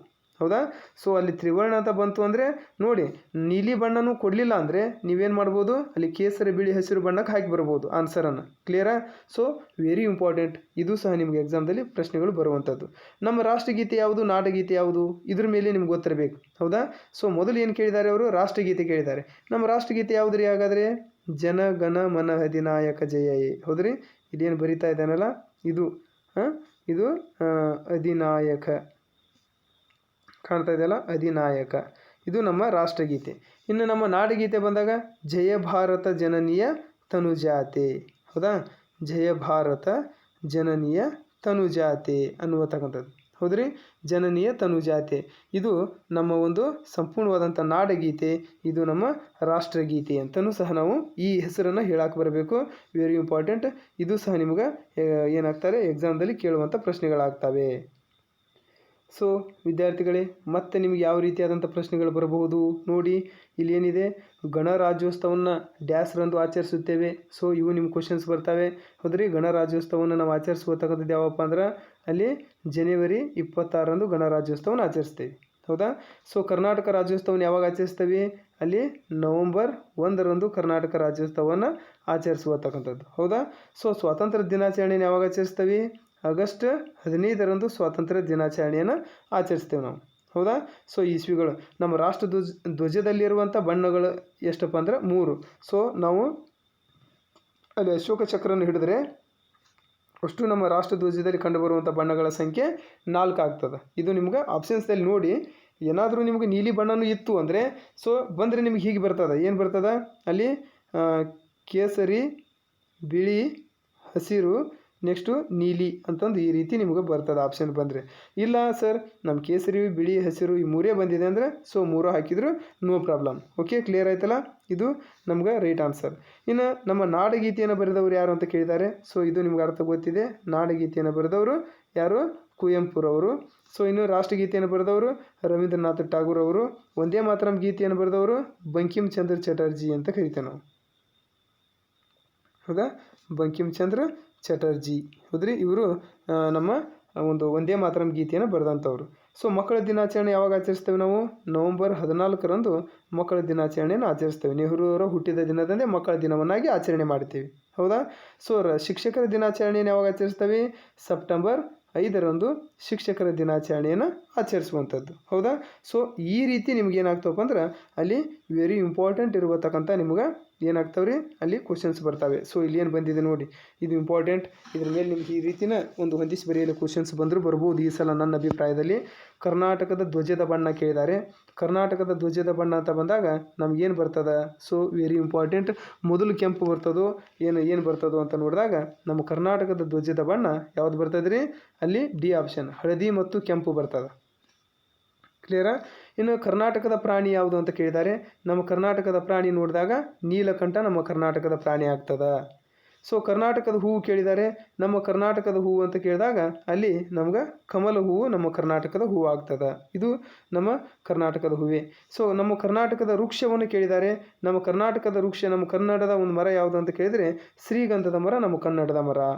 ಮತ್ತು ನಮ್ಮ ಕರ್ನಾಟಕದ ಪಕ್ಷಿ ಕೇಳಿದ್ದಾರೆ, ಅಲ್ಲಿ ನಮ್ಮ ಕರ್ನಾಟಕದ ಪಕ್ಷಿ ಅಂತ ಕೇಳಿದ್ದಾರೆ. ಸೊ ಇದರಲ್ಲಿ ನಿಮಗೆ ಕರ್ನಾಟಕದ ಪಕ್ಷಿ ಕೆಳಗಡೆ ನೋಡಬೇಕು, ಆಪ್ಷನ್ಸ್ದಲ್ಲಿದೆ, ಯಾಕಂದರೆ ಬಹಳಷ್ಟು ಇದೆ ಅವು. ನೋಡೋಣ. ಇಲ್ಲಿ ನಮ್ಮ ಕರ್ನಾಟಕದ ಪಕ್ಷಿ ಅಂತ ಬಂದಾಗ ನೀಲಕಂಠ ಅಂತ ಕರಿತೇವೆ ನಾವು. ಇಲ್ಲಿ ಕಾಣ್ತಾ ಇದೆ ನೋಡಿ, ಹೌದಾ? ನೀಲಕಂಠ ಪಕ್ಷಿ, ಇವು ನಮ್ಮ ಕರ್ನಾಟಕದ ಪಕ್ಷಿಗಳಾಗ್ತದ ಅದು, ಹೌದಾ? ಸೊ ಇನ್ನು ನೆಕ್ಸ್ಟ್ ನೋಡೋಣ. ಮತ್ತು ಯಾವ ರೀತಿ ಇಲ್ಲಿ ಕೇಳ್ಬೋದು, ನಮ್ಮ ಭಾರತದ ರಾಷ್ಟ್ರೀಯ ಪ್ರಾಣಿ ಅಂತ ಕೇಳಿದ್ದಾರೆ. ಸೊ ಇಲ್ಲಿ ಏನಪ್ಪ ಅಂದ್ರೆ 6ನೇದು ನಮ್ಮ ಭಾರತದ ರಾಷ್ಟ್ರೀಯ ಪ್ರಾಣಿ ಹುಲಿ. ರಾಷ್ಟ್ರೀಯ ಹೂವು ಕೇಳಿದ್ದಾರೆ. ಸೊ ನಮ್ಮ ರಾಷ್ಟ್ರೀಯ ಹೂವು ಅಂತ ಬಂದಾಗ ಇಲ್ಲಿ ಏನಾಗ್ತದೆ 7 ನಂಬರ್, ಇದು ರಾಷ್ಟ್ರೀಯ ಹೂವು ಏನಾಗ್ತದಪ್ಪ ಅಂದ್ರೆ ಕಮಲ ಹೂವು, ಹೌದಾ? ಸೊ ಇನ್ನು ರಾಷ್ಟ್ರೀಯ ಪಕ್ಷಿ ಕೇಳಿದ್ದಾರೆ. ಸೊ ರಾಷ್ಟ್ರೀಯ ಪಕ್ಷಿ ಅಂತ ಬಂದಾಗ ಇಲ್ಲಿ ಏನಾಗ್ತದೆ ರೀ 8 ನಂಬರ್ ಬರ್ತದೆ. ಅಂದ್ರೆ ಇಲ್ಲಿ ಏನಾಗ್ತದೆ ರಾಷ್ಟ್ರೀಯ ಪಕ್ಷಿ ಅಂತ ಬಂದಾಗ ನವಿಲು ಸರಿಯಾದ ಉತ್ತರವಾಗ್ತದೆ. ಇನ್ನು ರಾಷ್ಟ್ರೀಯ ಮರ ಕೇಳಿದ್ದಾರೆ. ಸೊ ಆಲದ ಮರ ನಮ್ಮ ರಾಷ್ಟ್ರೀಯ ಮರವಾಗ್ತದ, ಹೌದ್ರಿ? 9ನೇದು. ಸೊ ರಾಷ್ಟ್ರೀಯ ಹಣ್ಣು ಕೇಳಿದ್ದಾರೆ, ಮಾವು ನಮ್ಮ ರಾಷ್ಟ್ರೀಯ ಹಣ್ಣು ಆಗ್ತದ. ಸೊ ಇದು 10ನೇ ಪ್ರಶ್ನೆ ಆಗ್ತದ, ಹೌದಾ? ಸೊ ಈ ರೀತಿ ನಾವು ಏನು ಮಾಡ್ತೇವೆ, ಅಲ್ಲಿ ನಮ್ಗೆ ಪ್ರಮುಖವಾಗಿರುವತಕ್ಕಂಥ ಮೊರಾರ್ಜಿ ವಸತಿ ಶಾಲಾ ಪ್ರವೇಶ ಪರೀಕ್ಷೆಯಲ್ಲಿ ನಿಮ್ಗೆ ಬರುವತಕ್ಕಂಥ ಪ್ರಶ್ನೆಗಳಿವು ಅಂತಂದು ನಾವೇನು ಮಾಡ್ಬೋದು, ಹೇಳ್ಬೋದು. ಸೊ ಇದರಲ್ಲಿ ನಾಡ ಹಬ್ಬ ಮತ್ತು ರಾಷ್ಟ್ರೀಯ ಹಬ್ಬವನ್ನು ಕಂಡುಹಿಡಿಬೋದು. ಸೊ ನಿಮ್ಮ ಎಕ್ಸಾಮ್ದಲ್ಲಿ ಈ ರೀತಿ ಕ್ವಶನ್ಸ್ ಕೊಡ್ತಾನೆ, ವೆರಿ ಇಂಪಾರ್ಟೆಂಟ್ ಕೊಟ್ಟೇ ಕೊಡ್ತಾನೆ, ಯಾಕಂದರೆ ಹಿಂದೆ ಭಾಳಷ್ಟು ಸಲ ಬಂದಿದೆ. ಸ್ವಾತಂತ್ರ್ಯ ದಿನಾಚರಣೆ ಯಾವ ಹಬ್ಬ ಇದು? ಇದು ಒಂದು ರಾಷ್ಟ್ರೀಯ ಹಬ್ಬ. ಯಾವುದು? ಸ್ವಾತಂತ್ರ್ಯ ದಿನಾಚರಣೆ, ಹೌದಾ? ಸೊ ಇದೊಂದು ರಾಷ್ಟ್ರೀಯ ಹಬ್ಬ. ಸೊ ಇನ್ನು ಗಣರಾಜ್ಯೋತ್ಸವ ದಿನಾಚರಣೆ, ಇದು ಸಹ ಏನಪ್ಪ ಅಂದ್ರೆ ನಮ್ಗೆ ರಾಷ್ಟ್ರೀಯ ಹಬ್ಬನ ಬರ್ತದೆ, ಹೌದು? ಇದು ಯಾವ ಹಬ್ಬ ಬರ್ತದೆ? ರಾಷ್ಟ್ರೀಯ ಹಬ್ಬನ ಆಗ್ತದೆ. ಯಾವುದು? ಈ ಗಣರಾಜ್ಯೋತ್ಸವ. ದಸರಾ ಏನಿದೆಯಲ್ಲ, ಇದು ನಮ್ಮ ನಾಡ ಹಬ್ಬ. ಇದು ಯಾವ ಹಬ್ಬ? ನಾಡ ಹಬ್ಬ, ನಮ್ಮ ದಸರಾ ಹಬ್ಬ ಆಗ್ತದೆ. ಇನ್ನು ಗಾಂಧಿ ಜಯಂತಿ ಏನಿದೆಯಲ್ಲ, ಇದು ನಮ್ಮ ರಾಷ್ಟ್ರೀಯ ಹಬ್ಬನೇ ಆಗ್ತದೆ, ನೆನ್ಪಿಟ್ಕೊಳ್ಳಿ, ಹೌದಾ? ಇದನ್ನು ಕೇಳ್ತಾನೆ, ಇದು ರಾಷ್ಟ್ರೀಯ ಹಬ್ಬ. ಇನ್ನು ಕರ್ನಾಟಕ ರಾಜ್ಯೋತ್ಸವ ಏನಿದೆಯಲ್ಲ, ಇದು ನಮ್ಮ ನಾಡ ಹಬ್ಬನ ಆಗ್ತದೆ, ಅಂದರೆ ನಮ್ಮ ರಾಜ್ಯದಲ್ಲಿ ಮಾತ್ರ ಆಚರಿಸ್ತೇವೆ ಇದನ್ನು, ಹೌದ್ರಿ? ಸೊ ಈ ರೀತಿ ನಿಮ್ಗೆ ಎಕ್ಸಾಮ್ದಲ್ಲಿ ಏನಾಗ್ತದೆ, ಆದರ್ಶ ಮತ್ತು ಮೊರಾರ್ಜಿ ವಸತಿ ಶಾಲಾ ಪ್ರವೇಶ ಪರೀಕ್ಷೆಯಲ್ಲಿ ನಿಮ್ಗೆ ಖಂಡಿತವಾಗ್ಲೂ ಈ ಸಲ ಎಕ್ಸಾಮ್ದಲ್ಲಿ ಕೇಳ್ತಾನೆ, ವೆರಿ ಇಂಪಾರ್ಟೆಂಟ್. ಸೊ ಈ ರೀತಿಯೂ ನಿಮಗೆ ಎಕ್ಸಾಮ್ ಕೊಡ್ಬೋದಲ್ವಾ? ಸೊ ಇವತ್ತಿನವರು ಇಂಥ ಕೊಟ್ಟಿಲ್ಲ, ಬಟ್ ಈ ಸಲ ಕೊಡ್ಬೋದು, ವೆರಿ ಇಂಪಾರ್ಟೆಂಟ್. ಹಾಗಾದರೆ ಇಲ್ಲಿ ಕರೆಕ್ಟಾಗಿ ನೋಡಿ, ಇದು ಯಾವುದಕ್ಕೆ ಹೊಂತದ ಅನ್ನೋದನ್ನು ಕಂಡುಹಿಡಿ ಅಂದಿದ್ದಾರೆ. ಸೊ ಇಲ್ಲಿ ಬ್ಯಾಟ್, ಬಾಲ್, ಸ್ಟ್ಯಾಂಪ್ ಇದೆ. ಸೊ ಇದು ಕ್ರಿಕೆಟ್ ಆಟವಾಗ್ತದೆ. ಫುಟ್ಬಾಲ್ ಇದೆ, ಎಲ್ಲಿದೆ? ಇದು. ಸೊ ಹಾಕಿ ಇದಾಗ್ತದೆ. ಸೊ ಇನ್ನು ಬ್ಯಾಡ್ಮಿಂಟನ್ ಬಂದಾಗ ಏನಾಗ್ತದೆ? ಇದು ಬರ್ತದೆ. ಸೊ ಹಿಂಗೆ ಹೊಂದಿಸಿ ಬರೀಲಿಕ್ಕೆ ನಿಮ್ಗೆ ಎಕ್ಸಾಮ್ದಲ್ಲಿ ಕೊಡಬಹುದು. So very important. ಸೊ ನೋಡಿ, ನೆಕ್ಸ್ಟ್ ನಮ್ಗೆ ಯಾವ ರೀತಿಯಾದಂಥ ಒಂದು ಕ್ವಶನ್ಸ್ ಬರ್ಬೋದು. ಸೊ ಈ ರೀತಿ ಗಣಕಯಂತ್ರದ ಪಿತಾಮಹ ಅಂತ ಕೇಳ್ತಾರೆ. ಸೊ ಗಣಕಯಂತ್ರದ ಪಿತಾಮಹ ಅಂತ ಕೇಳಿದಾಗ ಚಾರ್ಲ್ಸ್ ಬ್ಯಾಬೇಜ್ ಗಣಕಯಂತ್ರ ಕಂಪ್ಯೂಟರ್ನ ಕಂಡುಹಿಡಿದಂಥವ್ರು, ಹೌದಾ? ಯಾರು? ಚಾರ್ಲ್ಸ್ ಬ್ಯಾಬೇಜ್ ಅಂತ ಕರಿತೀವಿ ನಾವು, ಹೌದ್ರಿ? ಚಾರ್ಲ್ಸ್ ಬ್ಯಾಬೇಜ್, ಹೌದಾ? ಸೊ ಇವರು ಏನಪ್ಪ ಅಂದ್ರೆ ಕಂಪ್ಯೂಟರ್ ಕಂಡುಹಿಡಿದವರು. ಮತ್ತು ಸುದ್ದಿಗಳನ್ನು ಅತಿ ವೇಗವಾಗಿ ತಲುಪಿಸುವಂಥ ಸಾಧನ ಯಾವುದಪ್ಪ ಅಂದ್ರೆ ನಾವು ಯಾವುದ್ರಿ? ಕಂಪ್ಯೂಟರ್. ಸುದ್ದಿಯನ್ನು ಅತಿ ವೇಗವಾಗಿ ನಮ್ಗೆ ಒಂದು ಕಡೆಯಿಂದ ಮತ್ತೊಂದು ಕಡೆ ತಲುಪಿಸುವತಕ್ಕಂಥ ಸಾಧನವನ್ನು ಮಾಡ್ತದೆ, ಹೌದು? ಸೊ ಇಂತಹ ಪ್ರಶ್ನೆಗಳು ನಿಮ್ಗೆ ಇಲ್ಲಿ ಮೊರಾರ್ಜಿ ಮತ್ತು ವಸತಿ ಶಾಲಾ ಪ್ರವೇಶ ಪರೀಕ್ಷೆಯಲ್ಲಿ ಏನಾಗ್ತದೆ ವಿದ್ಯಾರ್ಥಿಗಳೇ ಬರುವತಕ್ಕಂಥದ್ದು, ಸರಿಯಾಗಿ ನೆನ್ಪಿಟ್ಟು. ಸೊ ನೋಡಿ, ಮತ್ತೆ ನಿಮ್ಗೆ ಈ ಥರನಾದಂಥ ಎಕ್ಸಾಮ್ಗೆ ಪ್ರಶ್ನೆಗಳು ಬರ್ತವೆ, ಹೌದಾ? ಕರ್ನಾಟಕದ ರಾಜಧಾನಿ, ಓಕೆ? ಸೊ ನಿಮ್ಗೆ ಗೊತ್ತಿರಬೇಕು, ಕರ್ನಾಟಕದ ರಾಜಧಾನಿ ಯಾವುದು? ಬೆಂಗಳೂರು ಕರ್ನಾಟಕದ ರಾಜಧಾನಿ, ಹೌದಾ? ಸೊ ಇದನ್ನು ನೆನ್ಪಿಟ್ಕೊಳ್ಳಿ. ಸೊ ಇನ್ನು ಕರ್ನಾಟಕದ ಜೀವನದಿ ಅಂತ ಬಂದಾಗ ಕಾವೇರಿ ಕರ್ನಾಟಕದ ಒಂದು ಜೀವನದಿ ಆಗ್ತದೆ. ಕರ್ನಾಟಕದಲ್ಲಿ ಒಟ್ಟು ಜಿಲ್ಲೆಗಳ ಸಂಖ್ಯೆ ಕೇಳಿದ್ದಾರೆ. ಸೊ ರೀಸೆಂಟಾಗಿ ನೆನ್ಪಿಟ್ಕೊಳ್ಳಿ, 31 ಜಿಲ್ಲೆಗಳು ನಮ್ಮ ಕರ್ನಾಟಕದಲ್ಲಿ ಕಂಡುಬರ್ತವೆ. ಸೊ ವೆರಿ ಇಂಪಾರ್ಟೆಂಟ್, ನೆನ್ಪಿಟ್ಕೋಬೇಕು, ಎಕ್ಸಾಮ್ಗೆ ಈ ಸಲ ಕೇಳ್ತಾನೆ. ಸೊ ಕರ್ನಾಟಕದ ಪಶ್ಚಿಮಕ್ಕೆ ಇರುವ ರಾಜ್ಯ ಯಾವುದು ಅಂತ ಕೇಳಿದ್ದಾನೆ. ನಮ್ಮ ಕರ್ನಾಟಕದ ಒಂದು ಪಶ್ಚಿಮ ಭಾಗಕ್ಕೆ ಇರುವತಕ್ಕಂಥ ರಾಜ್ಯ ಕೇಳಿದ್ದಾನೆ. ಸೊ ಇದನ್ನು ರಾಜ್ಯಗಳ ಆಧಾರದ ಮೇಲೆ ನಿಮ್ಗೆ ಹೇಳುವಾಗ ನಿಮಗೆಲ್ಲ ಹೇಳಿದ್ದೇನೆ, ಹೌದಾ? ನಮ್ಮ ಕರ್ನಾಟಕದ ಪಶ್ಚಿಮ ಭಾಗಕ್ಕೆ ಇರುವತಕ್ಕಂಥ ರಾಜ್ಯ ಅಂತ ಕೇಳಿದ್ದಾರೆ, ಹೌದ್ರಿ? ಸೊ ಪಶ್ಚಿಮ ಭಾಗಕ್ಕೆ ಅಂತ ಬಂದಾಗ ನಮ್ಗೆ ಯಾವ್ದು ಬರ್ತದೆ? ಮಹಾರಾಷ್ಟ್ರ ಬರ್ತದೆ, ಹೌದ್ರಿ? ಪಶ್ಚಿಮ ಭಾಗದಲ್ಲಿ ನಮ್ಗೆ ಮಹಾರಾಷ್ಟ್ರ ರಾಜ್ಯನೂ ಸಹ ನಮ್ಗೆ ಏನಾಗುವತಕ್ಕಂಥದ್ದು ಕಂಡು ಬರುವತಕ್ಕಂಥದ್ದು, ಅದು ಸಹ ನಿಮ್ಗೆ ಎಕ್ಸಾಮ್ದಲ್ಲಿ ಈ ಕ್ವಶನ್ಸ್ಗಳು ಬರುವತಕ್ಕಂಥ ಸಾಧ್ಯತೆಗಳು ಬಹಳಷ್ಟಿದ್ದಾವೆ. ಸೊ ಆದರೆ ಒಂದಂತೂ ಸತ್ಯವಾಗಿ ನೆನ್ಪಿಟ್ಕೊಳ್ಳಿ, ಏನಪ್ಪ ಅಂದರೆ ನಿಮಗೆ ಈ ಒಂದು ಕ್ವಶನ್ಸ್ಗಳು ಏನಾಗ್ತಾವಪ್ಪ ಅಂದರೆ ಬಹಳಷ್ಟು ನಿಮ್ಗೆ ಒಂದು ಉಪಯೋಗ ಆಗುವತಕ್ಕಂಥದ್ದು. ಮತ್ತು ಇದನ್ನು ಬಹಳಷ್ಟು ಬಾರಿ ಒಂದು ಎಕ್ಸಾಮ್ದಲ್ಲಿ ಹಿಂದೆ ಕೇಳಿದ್ದಾನೆ, ಹೌದ್ರಿ. ಸೊ ಇದು ಒಂದು ಸಲ ಅಲ್ಲ, ಬಹಳಷ್ಟು ಬಾರಿ ಎಕ್ಸಾಮ್ದಲ್ಲಿ ನಿಮ್ಗೇನು ಕೇಳಿದಾನೆ ಇದನ್ನು ಕೇಳಿರ್ಬತಕ್ಕಂಥ ಉದಾಹರಣೆಗಳು ಇದ್ದಾವೆ. ಸೊ ಆದರೆ ನೀವು ಕ್ಲಿಯರಾಗಿ ಅಷ್ಟೇ ಏನು ಮಾಡ್ಕೋಬೇಕು, ಅದನ್ನು ನೋಡ್ಕೊಂಡ್ರೆ ಏನು ಸಮಸ್ಯೆ ಇಲ್ಲ, ನಿಮ್ಗೆ ಅದ್ರ ಮೇಲೆ ಕ್ವಶನ್ಸ್ ಬರ್ತಾವೆ. ಹೌದ್ರಿ. ಸೊ ಇನ್ನು ನೋಡಿ, ಕರ್ನಾಟಕದಲ್ಲಿ ನಮ್ಮ ರಾಜ್ಯದ ಪಶ್ಚಿಮಕ್ಕೆ ಇರತಕ್ಕಂಥ ಅಂತ ಕೇಳಿದಾಗ ನಮ್ಮ ಕರ್ನಾಟಕದ ಪಶ್ಚಿಮಕ್ಕೆ ಇರುವ ರಾಜ್ಯ ಅಂತ ಕೇಳಿದ್ದಾರೆ. ಅಲ್ಲಿ ಬಂದಾಗ ನಮ್ಗೆ ಒಂದು ಗೋವಾನು ಬರ್ತದೆ. ಹೌದಾ, ಗೋವಾ ಬರ್ತದೆ. ಇದು ನಮ್ಮ ಕರ್ನಾಟಕದ ಪಶ್ಚಿಮ ಭಾಗಕ್ಕೆ ಇರತಕ್ಕಂತಹ ಒಂದು ರಾಜ್ಯ ಅಂತಂದು ಸಹ ನಾವು ಏನು ಮಾಡ್ಬೋದು, ಹೇಳ್ಬೋದು. Very important. ಇದು ಸಹ ನಿಮ್ಗೆ ಏನಾಗ್ತಪ್ಪ ಅಂದ್ರೆ ಬರುವಂಥ ಕ್ವಶನ್ಸ್ ಇಂಪಾರ್ಟೆಂಟ್. ಇನ್ನು ಕರ್ನಾಟಕದ ರಾಜ್ಯ ವೃಕ್ಷ ಅಂತ ಕೇಳಿದ್ದಾರೆ. ಸೊ ಇಲ್ಲಿ ಕರ್ನಾಟಕದ ರಾಜ್ಯ ವೃಕ್ಷ ಅಂತ ಕೇಳಿದರೆ ಇಲ್ಲಿ ಕೊಟ್ಟಿದ್ದಾರೆ ನೋಡಿ. ಕರ್ನಾಟಕದ ರಾಜ್ಯ ವೃಕ್ಷ ಅಂತ ಬಂದಾಗ ನಾವು ಶ್ರೀಗಂಧದ ಮರ ನಮ್ಮ ಕರ್ನಾಟಕದ ರಾಜ್ಯ ವೃಕ್ಷವಾಗುತ್ತದೆ. ಹೌದ್ರಿ. ಯಾವುದು? ಶ್ರೀಗಂಧ. ಕ್ಲಿಯರಾ? ಸೊ ಇಲ್ಲಿ ನಿಮ್ಗೆ 30 ಕೊಟ್ಟಿದ್ದಾರೆ. ಸೊ ಬರೋಂಗಿಲ್ಲ, ಇದು 31 ಮಾಡ್ಕೊಳ್ಳಿ. Very important. ಯಾಕಂದರೆ ನಿಮ್ಗೆ ಈ ರೀತಿ ಒಂದು ಕ್ವಶನ್ಸ್ ಬರುವತಕ್ಕಂಥದ್ದು. ಹೌದು. ಇನ್ನು ಈ ರೀತಿ ನಿಮ್ಮಲ್ಲಿ ಕಂಡು ಬರುವತಕ್ಕಂಥ ಪ್ರಶ್ನೆಗಳಿಗೆ ಇಲ್ಲಿ ಉತ್ತರವನ್ನು ತೋರಿಸಿದ್ದೀನಿ. ಸೊ ಇನ್ನು ನೆಕ್ಸ್ಟ್ ನೋಡಿದ್ರೆ ಈ ರೀತಿ ನಿಮಗೆ ಹೊಂದಿಸಿ ಬರುವತಕ್ಕಂಥದ್ದು. ಇದರಲ್ಲೇ ನಿಮ್ಮ ಕ್ವಶನ್ಸ್ ಭಾಳಷ್ಟು ರಿಪೀಟ್ ಆಗ್ತವೆ. ನೋಡ್ಬೇಕಾದ್ರೆ ಇದ್ರ ಮೇಲೆ ನಿಮ್ಮ ಕ್ವಶನ್ಸ್ ಬಂದೇ ಬರ್ತವೆ. ಸಿಲಿಕಾನ್ ಸಿಟಿ ಎಂದು ಯಾವುದನ್ನು ಕರೆಯುತ್ತೇವೆ? ನಾವು ಸಿಲಿಕಾನ್ ಸಿಟಿ ಅಂತಂದು ಏನು ಮಾಡ್ತೇವಪ್ಪ ಅಂದ್ರೆ ಬೆಂಗಳೂರನ್ನು ಸಿಲಿಕಾನ್ ಸಿಟಿ ಅಂತ ಕರಿತೇವೆ. ಹೌದಾ. ಸೊ ಕಲ್ಲಿನ ರಥ ಎಲ್ಲಿ ಕಂಡು ಬರುತ್ತದೆ? ಸೊ 2 ಹಂಪಿಯಲ್ಲಿ ಕಲ್ಲಿನ ರಥ ಕಂಡು ಬರ್ತದೆ. ಸೊ 3ನೇದು ದಸರಾ ಉತ್ಸವವನ್ನು ಎಲ್ಲಿ ಆಚರಿಸ್ತೇವೆ? 4ನೇದು ನೋಡಿದಾಗ ಸೊ ಮೈಸೂರಲ್ಲಿ ದಸರಾ ಉತ್ಸವನ ಆಚರಿಸ್ತೇವೆ. ಹೌದಾ. ಸೊ ಇನ್ನು ರಂಗನತಿಟ್ಟು ಪಕ್ಷಿ, ರಂಗನತಿಟ್ಟು ಅನ್ನುವತಕ್ಕಂಥದ್ದು ಏನಪ್ಪ ಅಂದರೆ ಇದೊಂದು ಪಕ್ಷಿಧಾಮ ಅಂತಂದು ಸಹ ನಾವೇನು ಮಾಡ್ಬೋದು, ಹೇಳ್ಬೋದು. ಸೊ ಇಂತಹ ಒಂದು ನಿಮ್ಗೆ ವೆರಿ ಇಂಪಾರ್ಟೆಂಟ್ ಇರತಕ್ಕಂಥ ಕ್ವಶನ್ಸ್ ಆಗ್ತವೆ. ಸೊ ಇದಾದ ನಂತರ ನಮ್ಗೆ ಇಲ್ಲಿ ಮತ್ತೆ ಹೊಂದಿಸಿ ಬರೆಯೋದು ಬಂದಿದೆ ನೋಡಿ. ಕಾಡು ಕೋಳಿ ಅಂತ ಕರೀತಾರೆ. ಕಾಡು ಕೋಳಿ ಅನ್ನುವತಕ್ಕಂಥದ್ದು ಇದೇನಪ್ಪ? ಇದು ಕಾಡು ಕೋಳಿ ಅನ್ನುವತಕ್ಕಂಥದ್ದು ಏನಪ್ಪ ಅಂದರೆ ಇದೊಂದು ಪಕ್ಷಿಯ ಜಾತಿಗೆ ಸೇರಿರುವತಕ್ಕಂಥದ್ದು. ನೆನ್ಪಿಟ್ಕೊಳ್ಳಿ. ಅದಕ್ಕೆ ಕೋಳಿಯು ಇದು ಯಾವ ಒಂದು ಜಾತಿಗೆ ಸೇರಿದೆ? ಪಕ್ಷಿಯ ಜಾತಿಗೆ ಸೇರಿರುವತಕ್ಕಂಥ ಒಂದು ಜೀವಿ ಅಂತ ಹೇಳ್ತೇವೆ. ಇನ್ನು ಶಾರ್ಕ್ ಅಂತ ಬಂದಾಗ ಇದೇನಪ್ಪ ಅಂದರೆ ಇದು ಸಮುದ್ರ ಜೀವಿ ಆಗ್ತದೆ. ಶಾರ್ಕ್ ಸಮುದ್ರದಲ್ಲಿ ವಾಸಿಸುವಂಥದ್ದು. ಅಡಿಕೆ ಅನ್ನುವತಕ್ಕಂಥದ್ದು ಏನಪ್ಪ ಅಂದ್ರೆ ಇದೊಂದು ಬೆಳೆ ಅಂತಲೂ ಸಹ ನಾವು ಅಡಿಕೆಯನ್ನು ಏನು ಮಾಡ್ಬೋದು, ಕರಿಬೋದು. ಸೊ ಇನ್ನು ಅದೇ ರೀತಿ ಕಬ್ಬಿಣವನ್ನು ಬಂದರೆ ಕಬ್ಬಿಣ ಸಹ ಇದೊಂದು ಖನಿಜ ವಸ್ತು ಅಂತಲೂ ಸಹ ನಾವೇನು ಮಾಡ್ತೇವೆ, ಕರೆಯುವಂಥದ್ದು. ಹೌದಾ. ಕಾರವಾರಕ್ಕೆ ಬಂದಾಗ ಕಾರವಾರ ಇದೊಂದು ಮುಖ್ಯ ನಗರ ಅಂತಲೂ ಸಹ ನಾವೇನು ಮಾಡ್ಬೋದು, ಕರೆಯುವತಕ್ಕಂಥದ್ದು. ಸೊ ಹೀಗೆ ನಿಮ್ಗೆ ವೆರಿ ವೆರಿ ಇಂಪಾರ್ಟೆಂಟ್ ಆಗಿರುವತಕ್ಕಂತಹ ಕೆಲವೊಂದಿಷ್ಟು ಈ ಒಂದು ವಿಷಯದ ಮೇಲೆ ನಿಮ್ಮ ಎಕ್ಸಾಮಿಗೆ ಕಂಪಲ್ಸರಿಯಾಗಿ ಒಂದು ಬಂದೇ ಬರ್ತಾವೆ. ಸೊ ಇನ್ನು ಅದನ್ನು ಬಿಟ್ಟರೆ ಸಹ್ಯಾದ್ರಿ, ಮ್ಯಾಂಗನೀಸ್, ಶ್ರೀಗಂಧ, ಕಾಡು ಪಾಪ ಅಂತ ಕೊಟ್ಟಿದ್ದಾರೆ. ಸೊ ಇಲ್ಲಿ ಸಹ್ಯಾದ್ರಿ ಅಂತಂದು ನಾವು ಎದಕ್ಕೆ ಕರಿತೇವೆ ಅನ್ನೋದನ್ನು ನಿಮ್ಗೆ ಗೊತ್ತು. ಸಹ್ಯಾದ್ರಿ ಅಂತಂದು ನಾವೇನು ಮಾಡ್ತೇವಪ್ಪ ಅಂದ್ರೆ ಬೆಟ್ಟಗಳ ಸಾಲನ್ನು ಸಹ್ಯಾದ್ರಿ ಅಂತ ಕರಿತೇವೆ. ಯಾವುದು? ಪಶ್ಚಿಮಕ್ಕೆ ಕಂಡು ಬರುವತಕ್ಕಂತಹ ನಮ್ಮ ಕರ್ನಾಟಕದ ಬೆಟ್ಟಗಳ ಸಾಲನ್ನು ಸಹ್ಯಾದ್ರಿ ಅಂತ ಕರಿತೇವೆ. ಇನ್ನು ನೆಕ್ಸ್ಟು ಶ್ರೀಗಂಧ ಮರ. ಶ್ರೀಗಂಧ ಅನ್ನುವತಕ್ಕಂಥದ್ದು ಏನಪ್ಪ ಅಂದ್ರೆ ಇದು ನಮ್ಮ ರಾಜ್ಯ ವೃಕ್ಷ ಮರ ಅಂತ ಕರಿತೇವೆ. ಇನ್ನು ನೆಕ್ಸ್ಟ್ ಅದರೂಪ ಕಾಡು ಪಾಪವನ್ನು ನಾವೇನಂತೀವಿ, ಅಪರೂಪದ ಪ್ರಾಣಿ ಅಂತಲೂ ಸಹ ನಾವು ಕರಿತೇವೆ. Very important. ಹೌದಾ. ಸೊ ಇನ್ನು ಮ್ಯಾಂಗನೀಸ್ ಏನಪ್ಪ ಅಂದ್ರೆ ಇದೊಂದು ಖನಿಜ. ಅದನ್ನು ಸರಿಯಾದ ಉತ್ತರಕ್ಕನ ಅಲ್ಲಿ ಮುಂದೆ ಕೊಟ್ಟು ಬಿಟ್ಟಿದ್ದಾರೆ ನಿಮಗೆ. ಸೊ ಈ ರೀತಿ ನಿಮ್ಗೆ ಎಕ್ಸಾಮ್ಗೆ ಬರುವತಕ್ಕಂಥ ಪ್ರಶ್ನೆಗಳು ವಿದ್ಯಾರ್ಥಿಗಳೇ ಇರ್ತವೆ. ಸೊ ಅದಕ್ಕೆ ಕ್ಲಿಯರಾಗಿ ಒಂದು ಸಲ ವಿಡಿಯೋನ ಸರಿಯಾಗಿ ನೋಡ್ಕೊಳ್ಳಿ. ನೋಡಿ ವಿದ್ಯಾರ್ಥಿಗಳೇ, ಸೊ ನಿಮ್ಗೆ ಇದ್ರ ಮೇಲೆ ಈ ಸಲ ಕ್ವಶನ್ಸ್ ಬರುವಂಥ ಸಾಧ್ಯತೆಗಳಿದೆ. Very important.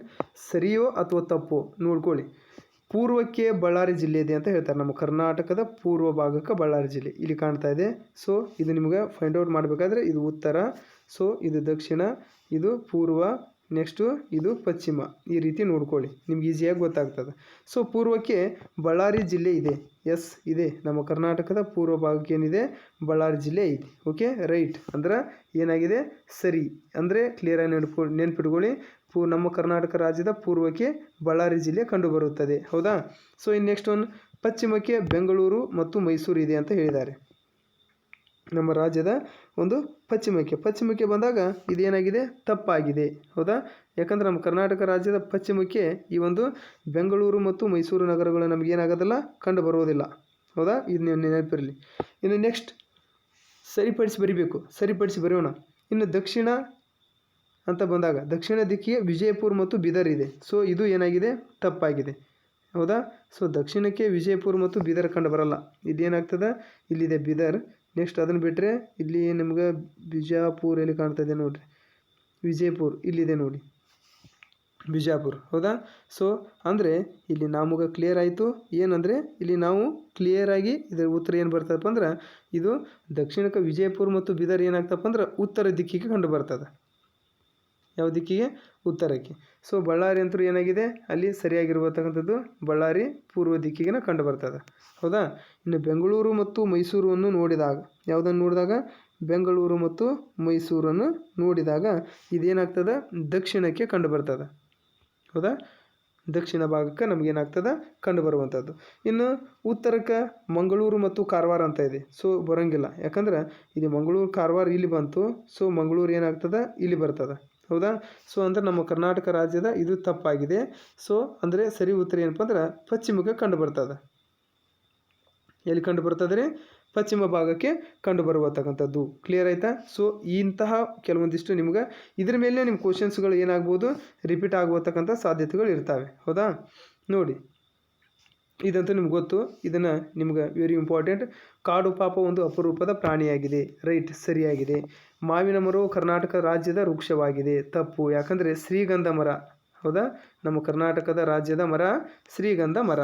ಸೊ ದಕ್ಷಿಣ ಮೈದಾನ ಪ್ರದೇಶದ ಜನರ ಮುಖ್ಯ ಕಸುಬು ಮೀನುಗಾರಿಕೆ ಅಂತ ಇದೆ. ಸೊ ರಾಂಗ್, ಯಾಕಂದರೆ ಇದನ್ನು ಕ್ವಶನ್ ಕೇಳಿದ್ದಾನೆ. ಮೀನುಗಾರಿಕೆ ಏನು ಬರ್ತಕ್ಕಂಥ ಕರಾವಳಿ ತೀರ ಪ್ರದೇಶದ, ಹೌದ್ರಿ, ಕರಾವಳಿ ಪ್ರದೇಶದ ಜನರ ಒಂದು ಏನಪ್ಪ ಅಂದ್ರೆ ಮುಖ್ಯವಾದಂತಹ ಕಸುಬಾಗ್ತದೆ. ಕರಾವಳಿ ಪ್ರದೇಶದ ಜನರ ಒಂದು ಮುಖ್ಯವಾದಂಥ ಕಸುಬಾಗ್ತದೆ ಅಂತ ನಾವೇನು ಮಾಡ್ಬೋದು ಹೇಳ್ಬೋದು. ಇನ್ನು ನಮ್ಮ ರಾಜ್ಯದ ಪ್ರಮುಖ ಐತಿಹಾಸಿಕ ಸ್ಥಳ ಹಂಪೆ, ಬಳ್ಳಾರಿ ಜಿಲ್ಲೆಯಲ್ಲಿದೆ. ಓಕೆ, ರೈಟ್, ಸರಿಯಾಗಿದೆ. ಸೊ ಮತ್ತು ನಮ್ಗೆ ಪ್ರಮುಖವಾಗಿರುವತಕ್ಕಂಥ ಹಲವಾರು ಕ್ವಶನ್ಸ್ಗಳು ನಮ್ಗೆ ಏನಾಗ್ತಪ್ಪ ಅಂದ್ರೆ ಇಲ್ಲಿ ಕಂಡು ಬರುವತಕ್ಕಂಥದ್ದನ್ನು ನಾವೇನು ಮಾಡ್ತೇವೆ ನೋಡ್ತೇವೆ. ಸೊ ಇದಕ್ಕೆ ಸಂಬಂಧಪಟ್ಟಂತೆ ಇಲ್ಲಿ ಏನು ತೋರಿಸ್ತಾ ಇದ್ದೀನಿ ಇದಕ್ಕೆ ಸಂಬಂಧಪಟ್ಟಂತೆ ಇನ್ನೂ ಹೆಚ್ಚಿನವಾದಂತಹ ವಿಡಿಯೋಸ್ಗಳು ನಮ್ಮ ಯೂಟ್ಯೂಬ್ ಕ್ಲಾಸಸ್ದಲ್ಲಿ ಇದ್ದಾವೆ. ಸೊ ಅದನ್ನು ವೀಕ್ಷಿಸಬಹುದು. ನೋಡಿ, ಸೊ ಇಲ್ಲಿ ನಮಗೆ ಇದು ಒಂದು ಸುಳಿವು ಪದಬಂಧವನ್ನು ಕೊಡ್ತಾರೆ. ಕನ್ನಡದಲ್ಲಿ ನಿಮಗೆ ಈ ಸಲ ಬಂದಿರ್ತದೆ. ಎಡದಿಂದ ಬಲಕ್ಕೆ ಅಂತ ಕೇಳಿದ್ದಾರೆ. ಒಂದೇದಿದೆ. ಸೊ ಇಲ್ಲಿ ಒಂದಿದೆ. ಹೌದಾ? ಜೋಗ ಜಲಪಾತ ಇರುವ ಜಿಲ್ಲೆ 4 ಅಕ್ಷರದಲ್ಲಿ ಇದೆ ಅಂತ ಅರ್ಥ. 4 ಅಂತ ಮುಂದೆ ಕೊಟ್ಟಿದ್ದಾರೆ. ಏನು? 4 ಅಕ್ಷರ. ಸೊ ಅಲ್ಲಿ ಕೇಳ್ಬೋದು ನಿಮ್ಗೆ ಎಲ್ಲಿದೆ? ಶಿವಮೊಗ್ಗ. ಹೌದ್ರಿ, ಶಿವಮೊಗ್ಗ ನಮ್ಗೆ ಅಲ್ಲಿ ಜೋಗ ಜಲಪಾತ ಕಂಡು ಬರ್ತದೆ. ಹೌದಾ? ಅಂದರೆ ನಿಮಗೆ ಎಕ್ಸಾಮ್ದಲ್ಲಿ ಏನು ಯೂಸ್ ಆಗ್ಬೋದು? ಜೋಗ ಜಲಪಾತವು ಯಾವ ಜಿಲ್ಲೆಯಲ್ಲಿ ಕಂಡು ಬರುತ್ತದೆ ಅಂತ ಕೊಡ್ಬೋದು. ಕ್ಲಿಯರ್ ಆಯ್ತಾ? ಶಿವಮೊಗ್ಗ. ಇನ್ನು ಗೋಳಗುಮ್ಮಟ ಇರುವ ಜಿಲ್ಲೆ ಅಂತಾರೆ. 3ನೇದು ಎಲ್ಲಿದೆ ನೋಡಿ. ಹೌದಾ? ಸೊ 3 ಇಲ್ಲಿದೆ. ಹೌದಾ? ಏನು? ವಿಜಯಪುರ. ಅಲ್ಲಿ ಎಷ್ಟು ಅಕ್ಷರ ಕೇಳಿದ್ದಾರೆ? 4 ಅಕ್ಷರ ಕೇಳಿದ್ದಾರೆ. ಹೌದಾ? ವಿಜಯ ಬರಲ್ಲ, ವಿಜಯಪುರ 4 ಅಕ್ಷರದಲ್ಲಿ ಬರಬೇಕು. ನೋಡುವ. ಹೌದ್ರಿ, ವಿಜಯಪುರ ಇಲ್ಲಿ 4 ಅಕ್ಷರದಲ್ಲಿ ಕೂಡ್ತು. ಕ್ಲಿಯರಾ? ಅರ್ಥ ಆಯ್ತಲ್ಲ? ನೆಕ್ಸ್ಟ್ ಇನ್ನು ಮತ್ತೆ ಯಾವುದಿದೆ ನೋಡಿ. ಇದು ಓಕೆ. ಇನ್ನು ಮೇಲಿಂದ ಕೆಳಗೆ ಬರಬೇಕು. ವಚನದಲ್ಲಿ ಅಡಗಿರುವ ಕಾಡು ಅಂತ ಕೇಳಿದ್ದಾರೆ 2 ಅಕ್ಷರದಲ್ಲಿ. ವಚನದಲ್ಲಿ ಅಡಗಿರುವ ಕಾಡಿಗೆ ಇನ್ನೊಂದು ಹೆಸರು ಏನಪ್ಪ ಅಂದ್ರೆ ವನ. ಸೊ ಇಲ್ಲಿದೆ ಇದರಲ್ಲಿ ವನ ಅನ್ನೋದು. ಸೊ ಇಲ್ಲಿ ವನ ಅನ್ನುವತಕ್ಕಂಥದ್ದನ್ನು ಕ್ಲಿಯರಾಗಿ ತುಂಬಿದ್ವಿ. ಇಂತಹ ಎಕ್ಸಾಮ್ಗೆ ನಿಮ್ಗೆ ಒಂದು ಕ್ವಶನ್ ಕಂಪಲ್ಸರಿ ಬಂದರೂ ಬರ್ಬೋದು. ಇನ್ನಂತರೂ ಕೊಟ್ಟಿಲ್ಲ. ಸೊ ಈ ಸಲ ಕೊಡ್ಬೋದು. ಮೈಸೂರಿನಲ್ಲಿ ನಡೆಯುವ ಜಗದ್ವಿಖ್ಯಾತ ಉತ್ಸವ ಅಂತ ಕೇಳಿದ್ದಾರೆ. ಯಾವುದು? ದಸರಾ. ಹೌದಾ? ದಸರಾ ಮೈಸೂರಿನಲ್ಲಿ ನಡೆಯುವತಕ್ಕಂಥ ಏನಪ್ಪ ಅಂದ್ರೆ ಜಗದ್ವಿಖ್ಯಾತ ಒಂದು ಉತ್ಸವ ಅಂತಲೂ ಸಹ ನಾವೇನು ಮಾಡ್ಬೋದು ಹೇಳುವಂಥದ್ದು. ಸೊ ಇಂತಹ ಪ್ರಶ್ನೆಗಳು ನಿಮ್ಗೆ ಎಕ್ಸಾಮ್ಗೆ ಏನಾಗ್ತವೆ ಬರುವತಕ್ಕಂಥದ್ದು. Very important. ಸರಿಯಾಗಿ ನೆನ್ಪಿಟ್ಕೊಳ್ಳಿ. ಇದ್ರ ಮೇಲೆ ನೀವು ಬಹಳಷ್ಟು ಕ್ವಶನ್ಸ್ಗಳು ಬರ್ತವೆ. ಸೊ ಆತ್ಮೀಯ ಪ್ರಿಯ ವಿದ್ಯಾರ್ಥಿಗಳೇ, ಈ ಒಂದು ವಿಡಿಯೋದ ಮೂಲಕ ನಿಮಗೆ ಈ ಒಂದು ವೆರಿ ಇಂಪಾರ್ಟೆಂಟ್ಸ್ ಇರುವತಕ್ಕಂತಹ ಕ್ವಶನ್ಸ್ಗಳನ್ನು ನಿಮ್ಮೊಂದಿಗೆ ಚರ್ಚೆ ಮಾಡಿದ್ದೀನಿ. ಸೊ ಆದ್ರೆ ಒಂದಂತರೂ ಸತ್ಯ, ಇದ್ರ ಮೇಲೆ ನಿಮ್ಗೆ ಯಾವುದಾದ್ರೂ ಒಂದು ಕ್ವಶನ್ ಖಂಡಿತವಾಗಲೂ ರಿಪೀಟ್ ಆಗಲೇಬೇಕು ವಿದ್ಯಾರ್ಥಿಗಳೇ. ಖಂಡಿತವಾಗಲೂ ಹಾಗೇ ಆಗ್ತದೆ. ಓಕೆ. ಸೊ ಇನ್ನೂ ನಮ್ಮ ಚಾನಲ್ ಸಬ್ಸ್ಕ್ರೈಬ್ ಮಾಡಿಲ್ಲ, ಸಬ್ಸ್ಕ್ರೈಬ್ ಮಾಡಿ, ಲೈಕ್ ಮಾಡಿ, ಶೇರ್ ಮಾಡಿ, ವಿಡಿಯೋವನ್ನು ಪೂರ್ತಿಯಾಗಿ ನೋಡಿ ಅಂತ ಹೇಳ್ತಾ, ಮತ್ತು ನಮ್ಮ ಯೂಟ್ಯೂಬ್ ಕ್ಲಾಸಸ್ದಲ್ಲಿ ಬಹಳಷ್ಟು ವಿಡಿಯೋಗಳು ಲಭ್ಯವಿದ್ದು ಅವುಗಳಿಂದ ನೀವು ಸುಮಾರು 70ರವರೆಗೂ ಮಾರ್ಕ್ಸನ್ನು ಕವರ್ ಮಾಡುವತಕ್ಕಂಥ ನಿಮ್ಗೆ ಸಾಮರ್ಥ್ಯ ಯೂಟ್ಯೂಬ್ ಕ್ಲಾಸಸ್ ನಮ್ಮ ವಿಡಿಯೋದಲ್ಲಿದೆ. ಓಕೆ. ಸೊ ಧನ್ಯವಾದಗಳು.